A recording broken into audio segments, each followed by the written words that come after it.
want to work on this mask to remove this noise. So basically all the background is black. Now we're going to use the clone stamp tool, which I covered in the previous video. So we need to copy black parts either from this image or another image onto this. Now I think the easiest thing, the way I'm going to do it, is I'm just going to take a copy of this image. I want to make this all black as a reference point, as the source for the clone stamp tool.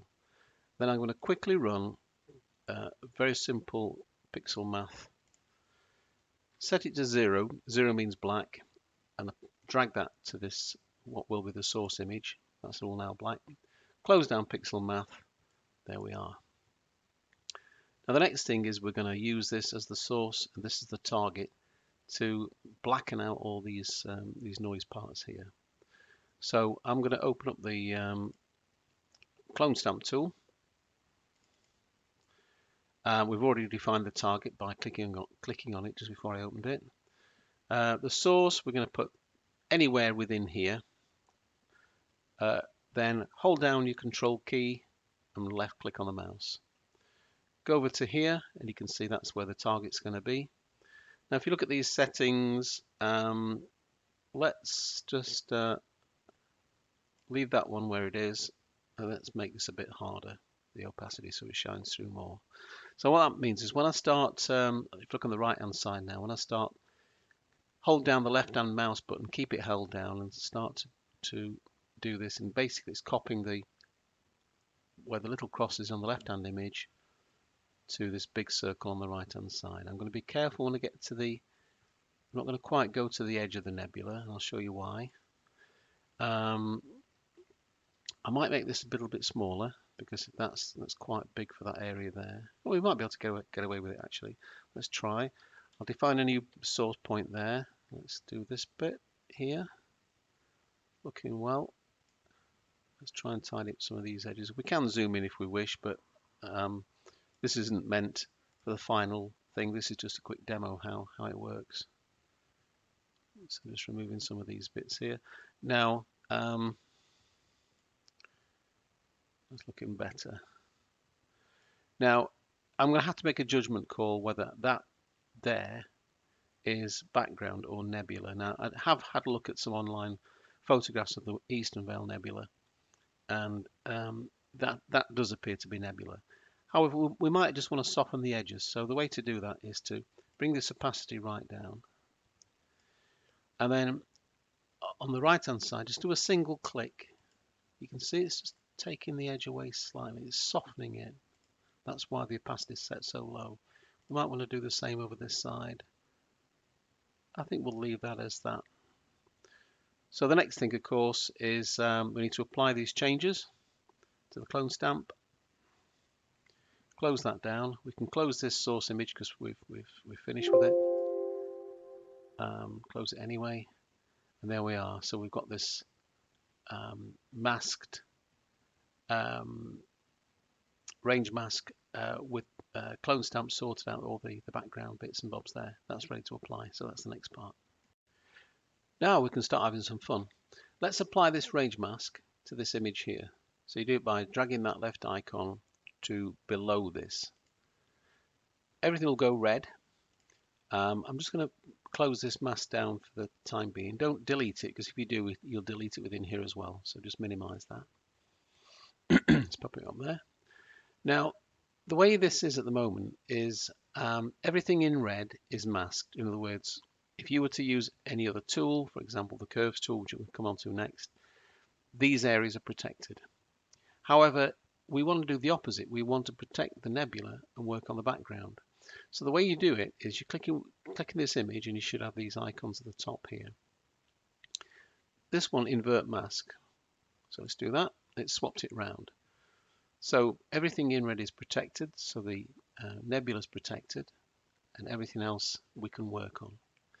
So with that in mind, let's open up the curves tool, set the preview.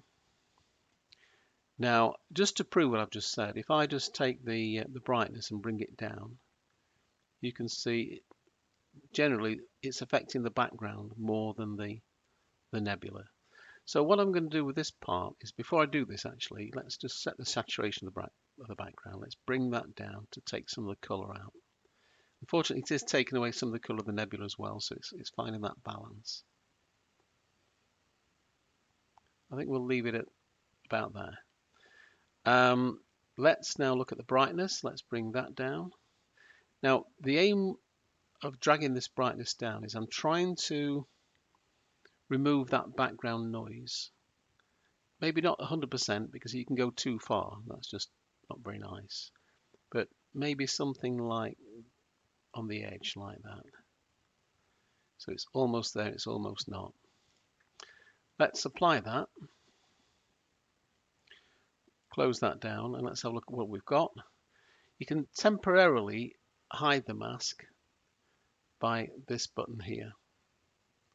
It'll show hide. So we'll hide the mask, and yet the background is looking better. However, we need to brighten this up a little bit. So let's reapply the mask.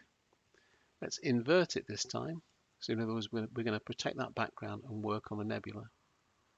Let's go into the curves tool, set preview, and let's up the saturation of it. Let's make it slightly more colorful. We can go extreme, we can make it monochrome if we wish, or thereabouts nearly. So let's just bring it up a little to something like that. Personal taste, that's fine. Let's apply that and reset it. So now we're happy with the saturation. Let's click to the brightness and let's see if we can do something with this. Now, I'm looking at the nebula in total, but I'm also looking at the bright part of the nebula. We don't want to overly saturate it because it just doesn't look very nice. So we want to bring it to a decent level. Maybe let's try an S curve. No, we're going to lose detail there. So if we've messed up, we can always reset and start again. So I think something like that might work for me. So let's apply that. Close all this down. And let's completely get rid of this mask now. So just remove mask. And this is the image we've got. Now at this point, I'm thinking the background is a bit too black.